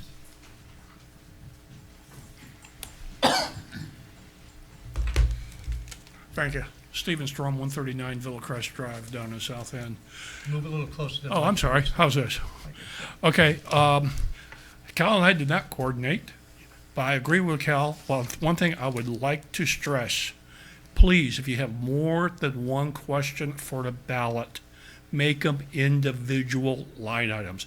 It's going to cost a little bit more for the advertising, as Mr. Lux said, but people may have a tendency, if you got 2 items on there, I like this, but I don't like that, I'm going to vote no. You got 3 items, I'm like 1, I like 2, I don't like number 3, someone's going to vote no. If you make each one its own line item, you go get a yes, you go get a no, you go get a yes, we'll get a better result, I think. With that, I want to thank you. Thank you. Any other comments from the audience? Yes, sir, come on up. Jody Smallwood, 3349 Auburn Road. I just want to thank you on your the gift card for the employees, and I'll make sure that I do a better job and bring it up during the budget process. I'm pretty sure that I can get some help from the department heads about that, and thank you, and y'all have a Merry Christmas. Thank you.